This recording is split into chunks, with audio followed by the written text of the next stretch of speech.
Hello, and welcome to Always Off Brand. We are your friends of e-commerce, retail, and everything in the middle. We break it down, we have a little fun, and we play some games in there with it. I am one of your hosts, Haley, and the news, and we're joined by our fearless leader, producer, and just overall expert, Scott Oshman. What's happening, Haley? So good to have you back. My goodness. Oh, What? You had a distress call. That was like our last before the recording.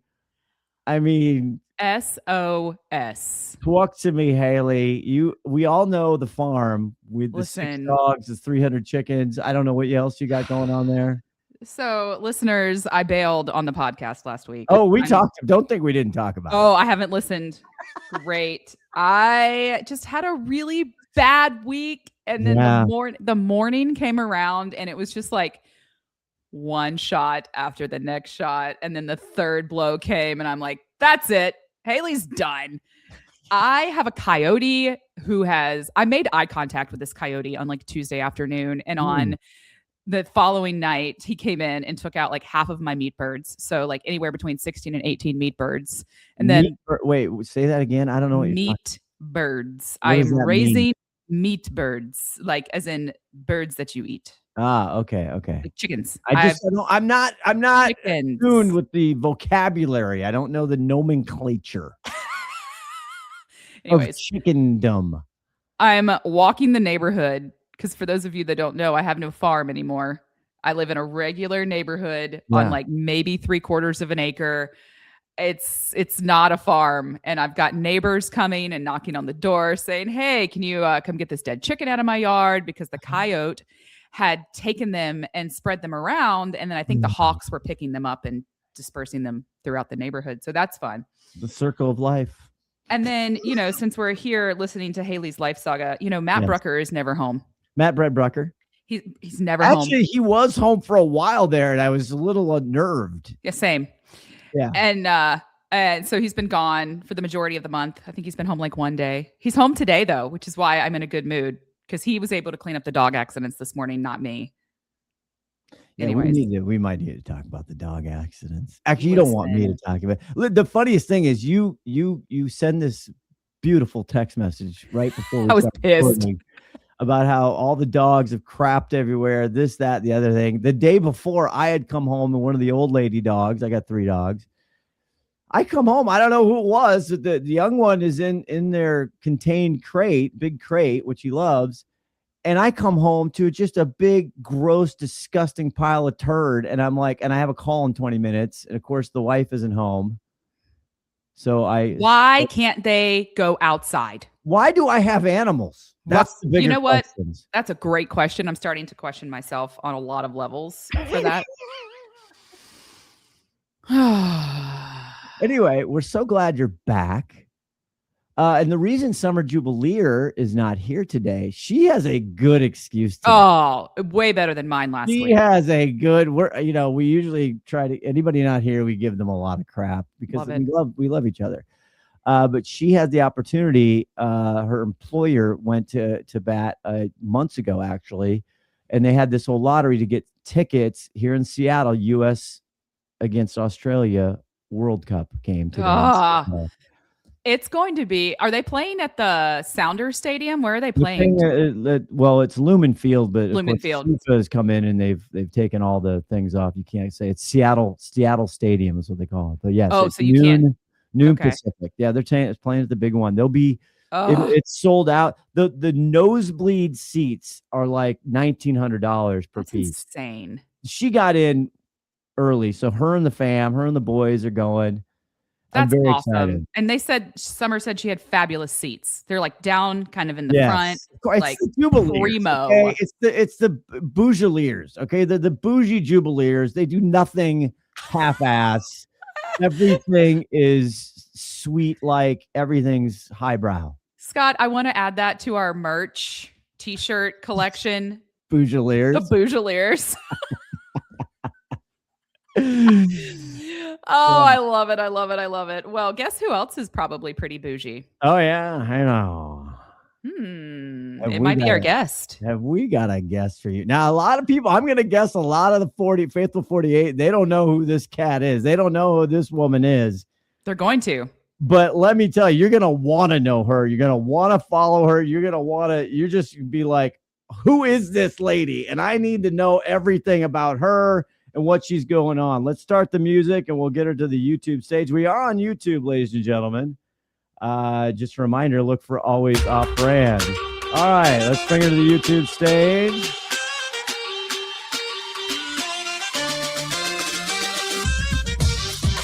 Ladies and gentlemen, boys and girls, let me turn down the music a little bit. Joining the program today, she's not only the co-founder of Midwest Barrel Company, okay? We'll talk about what barrels we're talking, not barrel jeans, which is on the last episode. She's part of Inc.'s Female Founder 500. She's a talker. She's a speaker. She has more awards than this show has after 6 years. She's incredible. Ladies and gentlemen, Jess Loseke to the program. Hello, hello. That was quite the intro. Thank you. And a big shout out to Elaine Boyd is the reason we got introduced to you, Jess. Whoop, whoop. And big, huge fan of Elaine Boyd. So I have to make a quick comment about Elaine because Haley, you need to know this.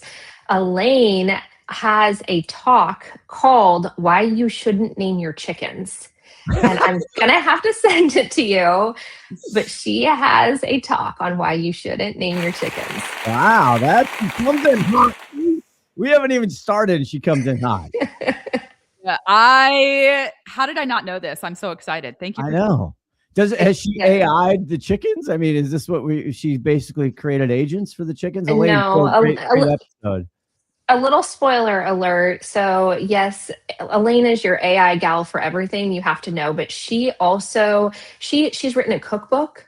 She is a woman of many talents. I believe that she just got done on like a Nebraska Niobrara camping trip. So you want to talk about like the blend of bougie, but also like granola. I mean, that is Elaine. And so I want to be best friends with her. Yeah, me too. Me too. Oh my God. Jess, so the Midwest Barrel Company has been around since 2015. And when Elaine, she had that connection, that email where she introduced, I'm like, barrels? What are you talking barrels? I had no idea where it was going. So can you please enlighten us what the hell you've been doing since 2015? Quite well. Yeah, absolutely. So my husband founded our company in 2015. Everyone wants to know how it got started. So I'm going to give you the 30-second snapshot. Let's go. For the couple of years before that, have you guys ever seen the show American Pickers? Yes. I haven't. I don't know. That. Okay. Well, he was the Nebraska American Picker. So he would go to auctions and estate sales and garage sales, and he would buy other people's junk and would resell it and make money. Mm-hmm. And when we started having a family, I was not too like hot to trot on let's let these Craigslist buyers come over to our house at all hours of the day type of situation. Yeah. That seems reasonable. Yeah. I thought so. So I laid down the challenge of, keep doing this hobby, but what could you do differently? And so he is super smart. He has his PhD in viticulture, which is the science of growing grapes. And so he thought we lived in Nebraska, and he thought nobody is in Nebraska selling barrels to these wineries. And so hold on. There's not a lot of grape. I grew up in Iowa. Okay. And every time we had to go to Colorado, we drove through Nebraska, which again, it was not, I tried to sleep through most of it. No offense. It's the greatest joke ever. Nebraska is so flat on a clear day, you can see the back of your head. We like to tell the joke that Iowa has bad corn. So I mean, we could turn this into an Iowa versus Nebraska podcast if you want. You know what? Yeah. Honestly, we love everybody, and I love Nebraska. I have no shade for Nebraska. So there's no grapes there. So he's like, there's wineries. I don't even understand the connection between the winery there. I don't get that. Good question. So there are 30 vineyards, and his parents owned one of the vineyards. In Nebraska? Yes. Are you kidding me? Yep. I've learned something. I had no idea there were any type of vineyards in the state of Nebraska. Same. That is like, damn. I am shook by that news. But go ahead. So he's in there and he's like, I know how to make wine. Let's go. He's not a winemaker, but he thought that he could sell these barrels to the Nebraska wineries. It turns out that wineries don't buy used barrels because of contamination issues. And so pretty quickly, he's like, well, where am I going to sell these barrels? And so he started selling them for decor. And then he found out the breweries were using barrels to age their beer. And that was really the game changer, was when he found. So it was kind of at the height when craft beer was coming up. Yeah. So he started doing that. And then he had the genius idea of, what if I tried to put a barrel on the internet? Like, you could not buy a barrel online. So he built built a Wix website. And within a couple of days of building this website, somebody bought the barrel. He had no idea how he was going to ship it. He didn't know what he was doing, but somebody bought one single barrel. And he did. We're gonna get into how you ship a barrel online. That is, that's immediately, we got to get those. Okay, so he's there. He's got the barrel. But again, I'm telling my wife last night as we're sitting around drinking wine, because we live in Wineville here. No, you were having Nebraska wine though, right? Apparently. I don't know. I live outside of Seattle, and we have Woodinville, 10 minutes. There's 151 tasting room wineries in a 1 square mile here. So we're very big wines. But I'm excited to meet you and have you on. But here's your question. I don't understand. Where do they get the original barrels? From brand new barrel manufacturers? Like, people are making barrels for the wineries and for the breweries, right? Yep. So we do not buy them straight from what they're called the cooperage, where they produce them. We strictly sell used barrels. So the barrels go to the winery or the distillery. They age the product. And then when they are emptied, we go in as fast as possible. We buy the barrels and then we get them to their next stopping point. Okay. Because, what do they do with the barrels once they're done with them? I thought they just reused them. I mean, that's where we come in. Hopefully they do get reused. But if somebody like us doesn't exist, then the chances of those barrels getting reused go lower and lower. Okay. Sorry, I interrupted you like 4 times and I apologize, but that's how we roll here. Okay. So he gets the barrel shtick going. Somebody buys it online, then he has to figure out how to ship it. Yep. So this whole time he was working full time for the University of Nebraska in their horticulture and specialty viticulture department. And so this thing keeps growing into a bigger and bigger and bigger hobby, is what I will call it. And so there came a point finally where I'm like, we either need to make this a real business, or like it has to be a hobby that scales down. And so that's when I entered the business. And so I have an HR background. I was in HR consulting before, and then I have my MBA. And so kind of together, the horticulturist and the business background, we've been able to grow and scale this. And in all the ways that I'm sure you're anxious to talk about: e-commerce, Amazon, all the things. Thank goodness you guys found each other. I know, right? I mean, I could go 20 minutes on working with your spouse, but I'm gonna wait. I don't know. We'll do another episode on that. I worked with my spouse. It lasted 2 weeks. My spouse was my boss at one point. That's how that we met. is true. That's how I met you, Haley. That's how I met Scott. Yeah. We're still together though. I mean, the work together lasted 2 weeks, but we're still together 33 years. Did she fire you, or did you fire her? Yeah, it was a very good mutual understanding. It was amicable. Like, I am going to strangle you if you keep doing it. I drove her crazy. She drove me absolutely bananas. She's a control, organized, detail person. I'm a sales ideapreneur. You know, I'm just like, let it fly. It's all going to work out. It's not good for her. So we decided after Ben operates very much that way. So yeah, we decided that's probably not the best thing. We did actually like each other, and so he said, let's move on. Okay, yes. So you get this thing up and going, the Midwest Barrel Company, and you found. So at that time, Jess, were the wineries and the breweries at the time like, who are you? Why are you here? We just get rid of these, was anybody coming in and approaching them for this idea at the time? So originally how it worked when he wanted to test selling to breweries, he stuck the barrel in the back of his pickup and he drove around to the breweries in Lincoln, Nebraska and asked the brewers to come outside and to smell the bunghole, which that's what that's what the hole is called on the barrel. Wait, is it really called the bung hole? Yeah. Scott, I need the sound clip in here of the Bunghulio guy from Yeah. I am Cornholio. I need TV for my bunghole. Yeah, that's a real thing. So that was his sales pitch, was come smell my bunghole. I bet that was, again, if they were sampling the product, that had to have been a big laugh. Such a sales pitch though. Like that's a great way to hook them in, you know? Yeah. Yeah. So he, that was how he started. He also started with you want to talk about like real old school marketing. He had made these, what are those signs that you stick into the ground? Yeah. The yard signs. The yard signs. He had like thousands printed that said wine barrels for sale. And then he went all over signing everywhere. And still today, there's actually one of those signs on display in the basement of the Nebraska State Capitol as like an artifact. Are you kidding me? Right.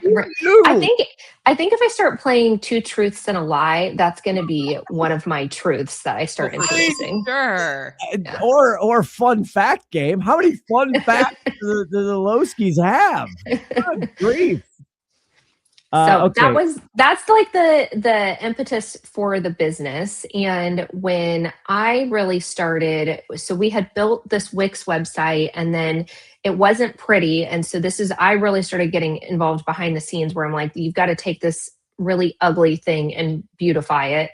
We moved to Squarespace, which it was, substantially an upgrade.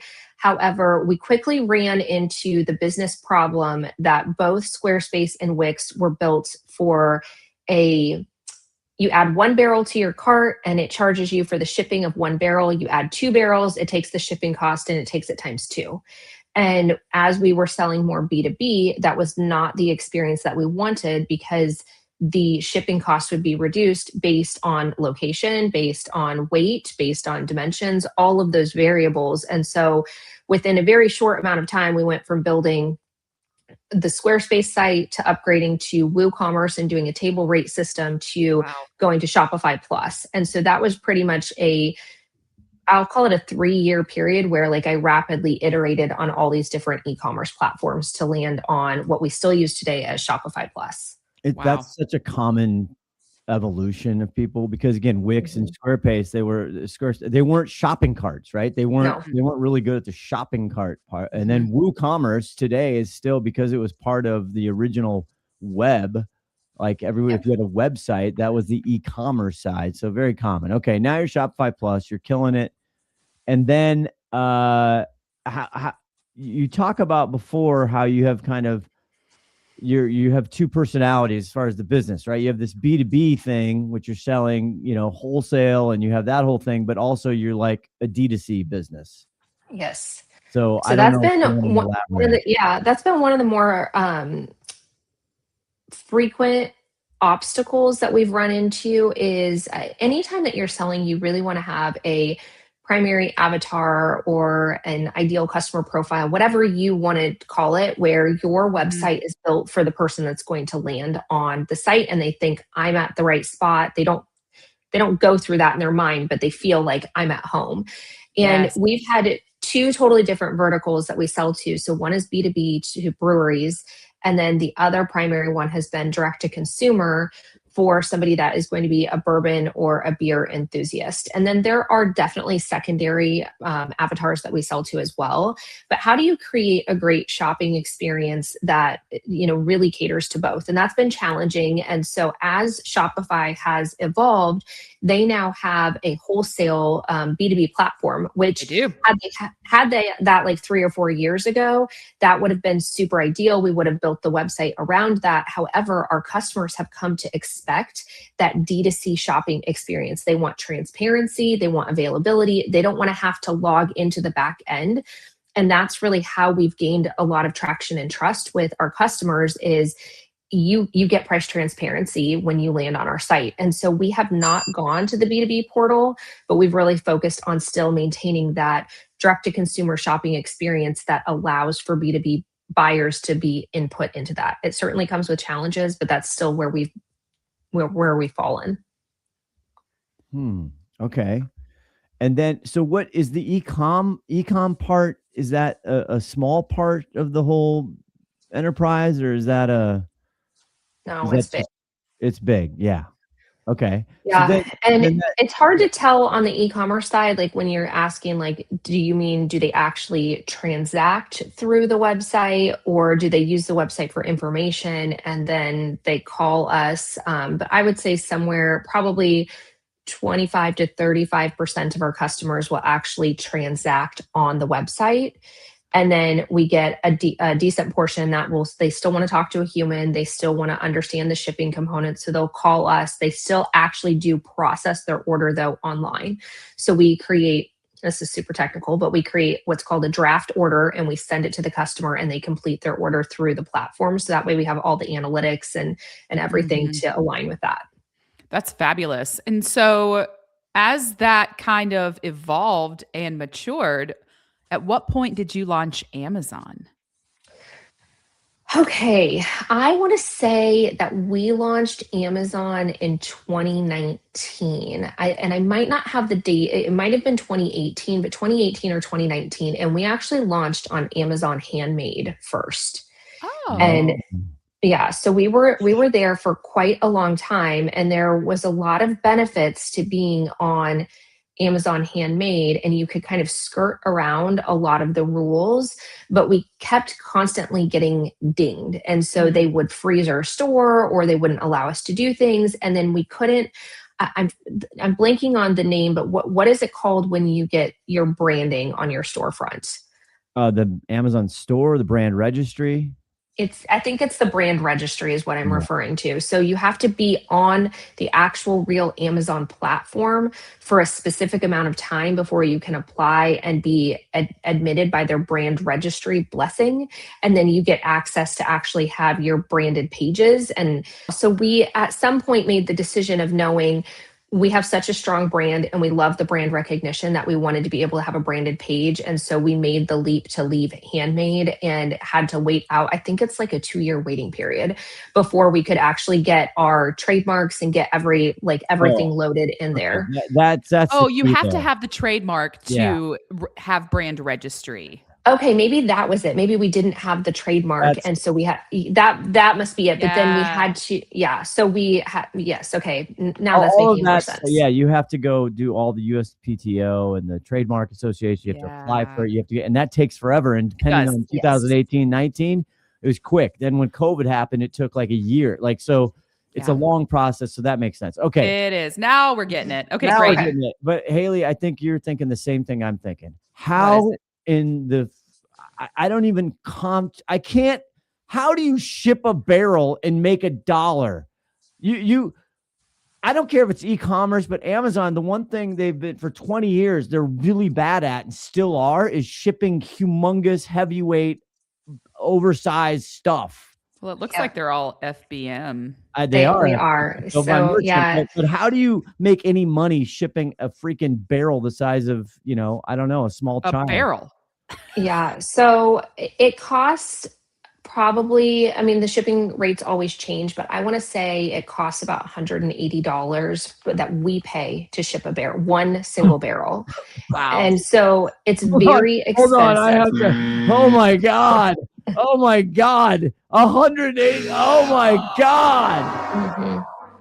Yep. That is just hurtful, Jess. That's hurtful. Does it have to go on a pallet?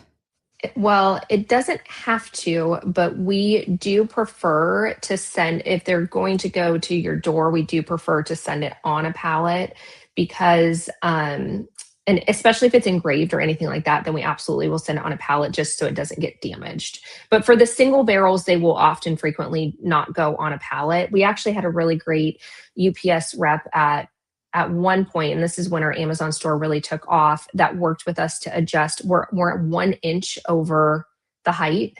And so to try to get our volumes up, he worked with us to make some adjustments. And then UPS took that away, and then our store sales tanked because we had to charge. I mean, I think we went from charging $180 per barrel to ship to 65. Like that's how much that 1 inch changes things. It's crazy. Yeah. But I'm sorry, I'm having a mild margin heart attack. When I hear those shipping costs, I have a margin coronary, because that is just sad on margins. That's just so hurtful. Yeah, it is hurtful. And so when we do our pricing, I mean, it really is based on like the product margin. And that's one thing I think a lot of people don't realize is that the shipping is a pass-through cost where we have to add the shipping. But it's been interesting for the customer experience. Like, would you rather pay $400 for a barrel on Amazon, but it's marked as free shipping? Or would you rather go to our website, see that the barrel costs $100, and then you're going to add $165 in shipping? Which one would you rather do? Mm-hmm. And people still just really like that free shipping tag. I was just going to say, they probably spend the $400 with free shipping. So I need to know, you don't have to give us the exact details of the data, but Scott and I love data. Okay. We have to understand it. Okay. What percentage of your e-com shoppers choose D2C over Amazon? Is I it think like they're a 50, different. 50 split or? No, I think that they're different audiences for someone that would go to our website versus someone that would go to Amazon. So we run ads on Amazon. And so I really truly believe that people get targeted in the ad. Like they'll go on Amazon looking for a barrel. And so, or for a barrel type product, they'll get targeted and they'll convert there. If they're going to our website and landing on our website, they can reach us from a Google ad, from organic search. AI has been really helpful because we are the preferred e-commerce space in the market. So if you want to buy just one barrel, you can land on our website. But I think that the customer could be very different. The part I hate about Amazon is everyone is return happy on Amazon, and you're buying a used product. This is not a brand new product. And so the expectation of what you're getting is very difficult to translate on Amazon. And so we rarely ever have somebody return or request to return a barrel from our website. I mean, honestly, hardly ever. That's huge.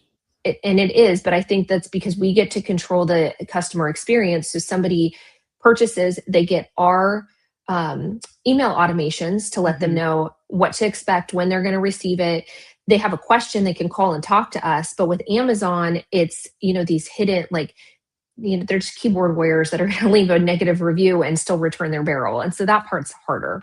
I called them internet trolls in a client meeting the other day, and I couldn't decide if they thought it was funny or if they thought I was an idiot.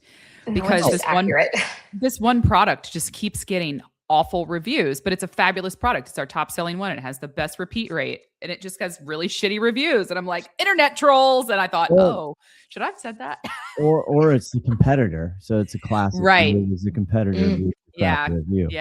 Well, that's really interesting. And I love hearing that. And I think I have some ideas for you. So during the break here, I don't know if we have to take a break, Scott. We do. We're just about to take our great break. Yeah. Our little pause. You also made some. I was looking at your Amazon store and your website and everything else. You figured out another little secret sauce, which I think, again, this is why you're the problem solver, is because you figured out how to sell a different product that's a lot lighter and a lot smaller. Yeah. And so we're going to talk about that when we come back after this.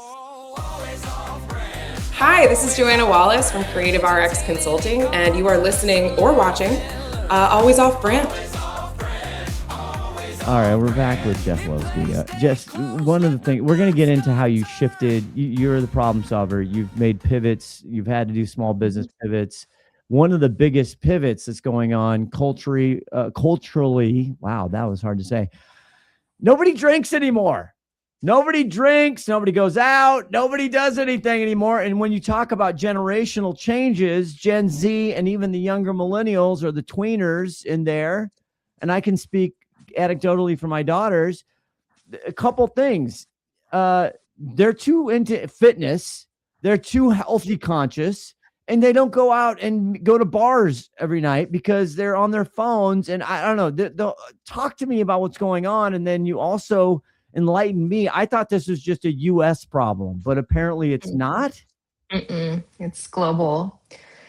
Okay, so let's go back to 2020, everyone's least favorite time, COVID. So during COVID, everyone stayed home and started purchasing large amounts of alcohol. Oh, we still don't know, were people drinking it or were they storing it, but either way, the demand was large.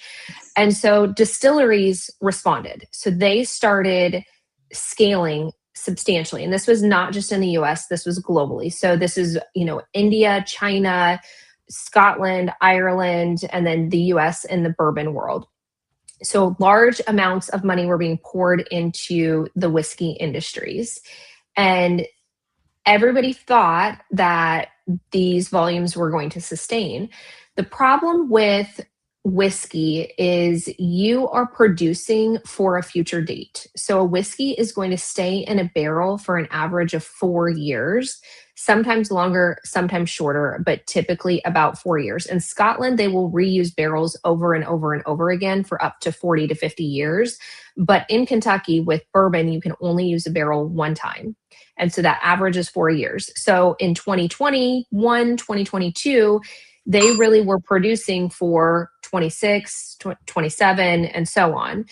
But what the industry underestimated was what the legalization of marijuana would do to the whiskey industries. It underestimated what GLP-1s would do to the industries. And then just Gen Z behavior changes of drinking less. And so all of those factors have resulted in overproduction. And so now many distilleries globally have actually paused production and are trying to work through their aging inventory that has already been bottled. So what that means is that they are dumping, that's our language, or emptying less barrels. So less barrels are available on the market. However, internationally, Scotland and Ireland, which are the two historic regions that would buy as many Kentucky bourbon barrels as possible, they're also not buying. So there still is a surplus. Oh my God. Yeah, so there's a surplus of barrels on the market today, making our job even more important, because the problem that my business solves is access. So we give access to the average person to a barrel, or a brewery the right barrels, or another distillery large volumes of barrels. So we remove that access barrier where, Haley, if you wanted to go buy a barrel today, you can't just call up Buffalo Trace Distillery and say, I'm Haley, I want to put a barrel in my basement bar. They're not going to sell you one. But that's where we come in. And so our job is more important than ever. So that's fabulous for you. I kind of feel sad for these distillers who have, a century of history in their family in this business, and it's sort of slowly, I don't know, deteriorating. That's probably not a right word. Slow. It's like a cliff that just is it plummeted. Really? Yeah. And I really hope that these historic distilleries can hang on, because the new ones that launched are not. They're filing for bankruptcy left and right.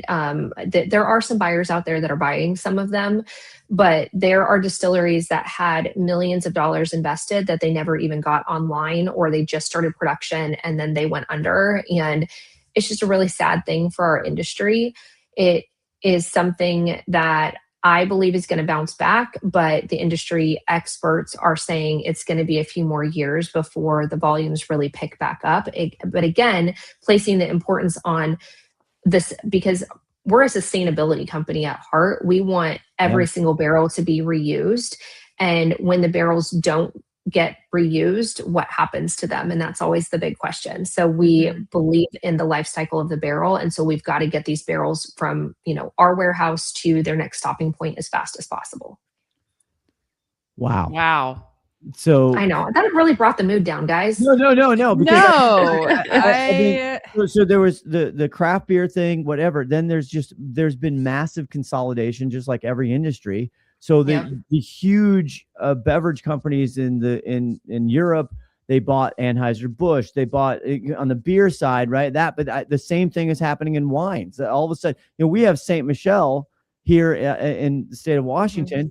It's one of the biggest wine. They own like a bazillion brands and wine. They're one of the largest in the world, but nobody's drink, right? There's been huge constriction globally. And that I've talked about I've read about the massive BevMos and all, or Bev companies or whatever. They're hurting. Everybody's hurting. Everybody's hurting. So, I believe it'll come back, but the GLP-1s, I think, yes, I love that. That's super interesting. And I think it'll come back. Okay. That's when no one's drinking, but you wisely has said, sure, we're a barrel company, but you know what? We can sell things to barbecue. Yes, sir. And they're a hell of a lot easier to ship. Yes. So talk about that pivot.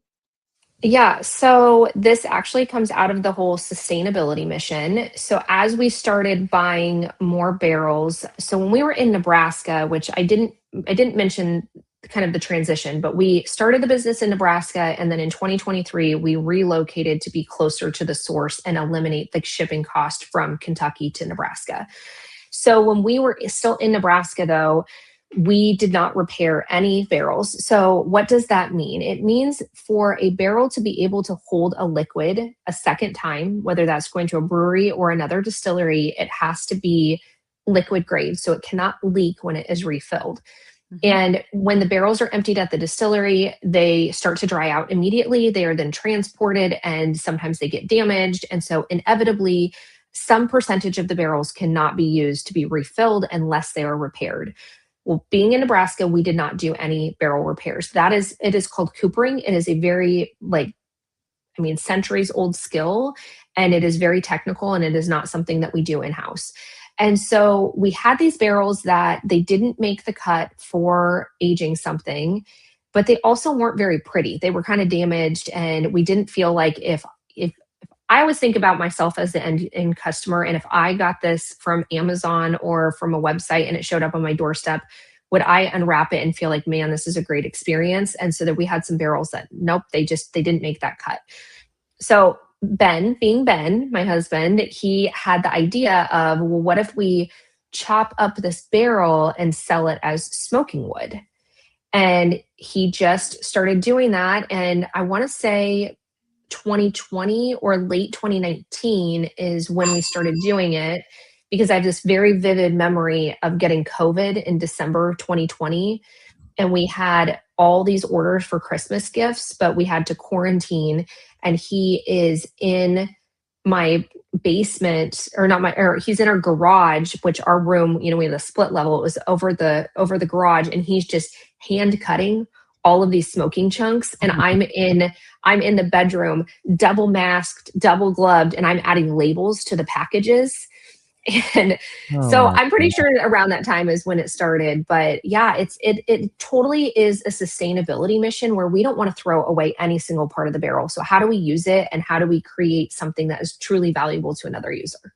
Well, you got barbecue smoking chunks, you got smoking chips, you got the barbecue chunk bucket.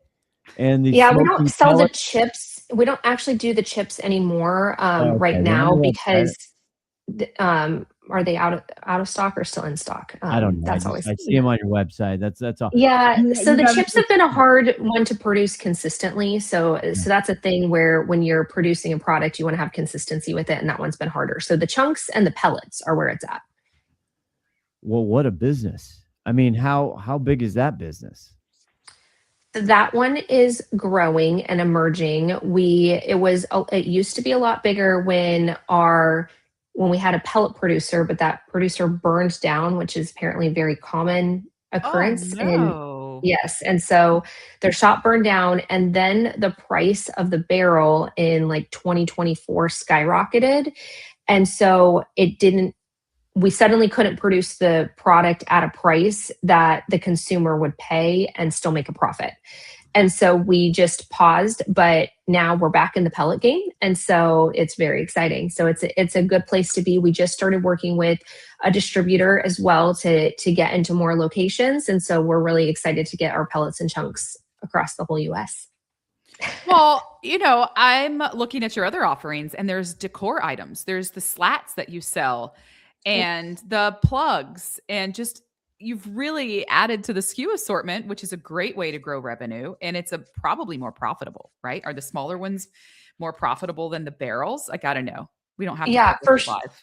Yeah, no, absolutely. Our smoking wood line is for sure the most profitable product that we have. Yeah. And it's something that is the most unique as well. The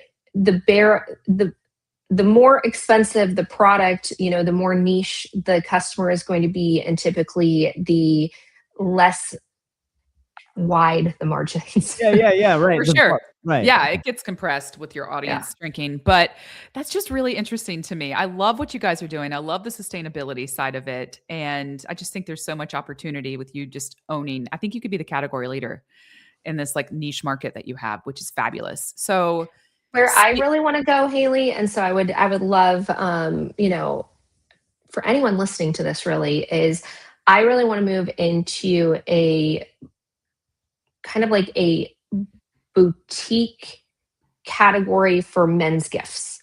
And so I just went to a surprise birthday party for a couple of girlfriends last weekend, and there were probably 10 gals on a text thread. And one of them was like, hey, can this other, women's boutique owner, can you put together 2 gifts? And she's like, yep, on it. And it was so easy. And I'm like, I want to be that, but for men. So whether it's Father's Day or Christmas or a birthday, where we could be beyond barrels, where it would be products that are adjacent, where you could come to us and get a really beautifully presented gift that you're going to give to a man in your life. Okay, then. Look at that category. The men's gifting category. That is wide open road for opportunity. I love that. Oh my gosh, I have ideas. We should talk later. We should. I would, because I am all for that. But that's, so any guy that's into golf, bourbon, horses, I see you have a horse picture in your background. I mean, that would be, it's kind of all goes together. I have 2 horses. Don't get me started. I'll talk about them. My friend and I have he started a consulting group, which is who I work with right now. And it's called The Horse Consulting. So Jeremy Dodge drink. Nice. Yep. Which is funny. Jeremy Dodge, everybody drink.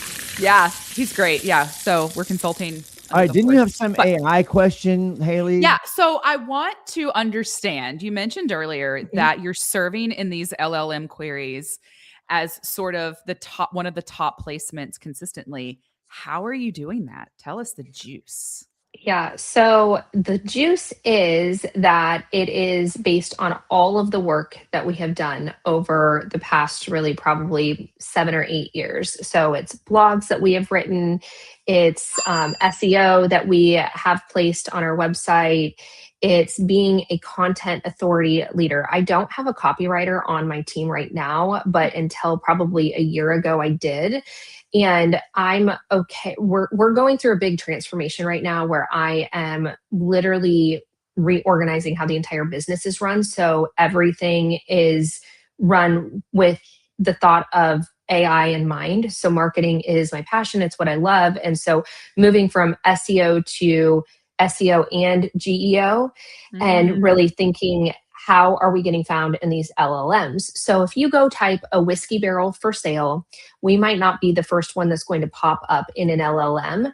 But if you scroll, we are going to be the first one that you can actually buy and transact a barrel online. And so I want to go back to being the first one. We historically, on Google, but we paid Google a lot of money to rank as well.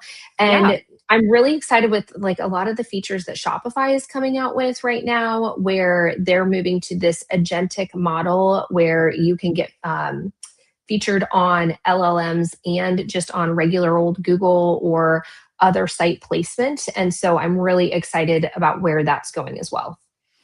It's really exciting the way that's moving. And Scott, I think we should create a new drinking game. GEO, agentic shopping. It's such a hot topic right now. Everyone is talking about. Wait, what's the other one? AEO. AEO. Yeah. There we go. There's just agentic commerce optimization, ACO, friend of the program, Scott Wingo's deal. Yep, ACO. And then we learned about Dome with your friend John. Yeah, Johnny Casey. So this is, right. I think we're all in agreement. And Jess, this is what you're trying to kind of plant seeds for, is we're all going to end up, wherever we are, what screen we're looking at, it's going to be that it's a question box. It's a conversation box, right? We're all going to just get to a conversation box. So Dome, who we've had on the program, they're basically just, whiskey barrel company, the Midwest whiskey, your site, whatever, would just become its own LLM essentially, right? Yeah. And I mean, to speak a little bit more specifically to that, how one of the things that we're working on this summer, so we use a software called Gorgeous, and it plugs into Shopify. Yep. And so Claude currently does not have a connector in their system for Gorgeous, but we are going to do a custom MCP to go in and be able to grab all of that data, because what it is going to allow us to do is not only extract every question that has been asked by a customer, but how we responded as well. And it is going to allow us to transform how we serve customers, both if a customer just wants to chat online with a bot, or if they want to talk to a real human, there can be consistency in the answers across the board. And I think it is going to completely change how someone interacts, not only with our company, but how they interact with a used barrel. And I'm so excited about it. And this is the leverage point of AI that I think people are going to get the right product at the right time. And that's always been my mission, to deliver that. But now they're going to be able to do it with confidence, because they're not going to get told two different things by two different humans. And I'm very excited about that. Oh, you are getting so far ahead of the game right now, because a lot of brands aren't doing that. And I think you mentioned it earlier. Some of your customers still want to call your customer service. They still want to have that interaction with a real human to purchase the barrel, because they feel special. And I think it's really important to mimic that within the chatbot as well. And having that is really important as well. So, fabulous. And Haley, I love it. I think it's so important to be transparent about when you're engaging with an AI tool and when you're not. And right now, our team is really small. And my Ethan, shout out to Ethan. He moved from Nebraska with us. He's been with us for forever. He is not only doing sales right now, he is also handling all of our primary customer service. And I will not rehire on our customer success team right now, because I want to get this all set up, because I think the job that I'm going to be hiring for in a few months versus right now, that they're two very different jobs. So what we talked about in our weekly leadership meeting this week was, I said, I want you to change our voicemail, and I want you to be honest that we are a very small team right now. And that if you want a question, the fastest way is to send an email to this email address so that it goes to more people. But if you want to talk to Ethan, the human, then you're getting in a queue. We will call you back, we promise, but it's going to be a little bit slower and more delayed. Or you can also chat on our website, and just being very transparent that we're a small team of humans and we want to meet you where you're at. You just might have to wait a little bit longer. Well, and that authenticity really solidifies that you have a quality product and a quality team. So that's great. I love what you're doing. You're doing great. Thank you. We got a game show to play, but is the international booming? You talked about how China and India is kind of emerging markets. Is that still part of the game? Yeah, for sure. And they are. I think the biggest issue with these emerging markets is they don't understand barrel aging, and they don't understand how to use a used product. And no matter how many times you explain it and you video it, and even if they come visit, they get the product and then they're dissatisfied with hairline cracks on the barrel, which are very normal. And so in Scotland, they are equipped to deal with repairs. So if they get damaged in transit, they have cooperages all over Scotland that's what they're meant for, where in these countries of emerging whiskey markets, they don't have that.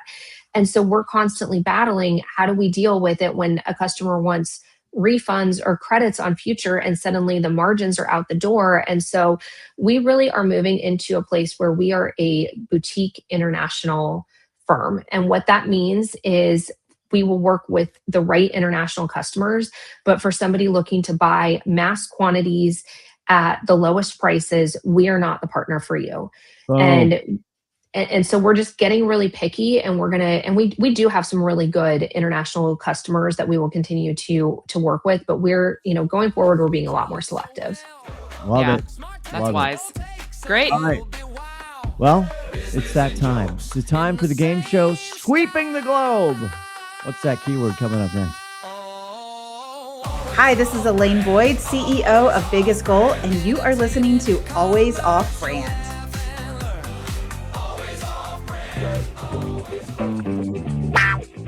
Finally, a game show nerdier than an Excel V lookup. It's time for What's That Keyword? Here's your host, Haley on the news. Oh, man, this is going to be a barrel of fun because Jess stuck around to play What's That Keyword? All right, Jess, you're new here. I'm going to lay down the rules. Yep. Let's go. I am going to give you a product that is sold on Amazon.com. And you have to guess the keyword or keyword phrase that someone typed in to purchase the product. Okay. Just think, it might be a little outside the barrel here. All right. You're killing me with the barrel puns. I mean, they're so good. I'm on fire. All right. Your first product is a red hanging monkeys game.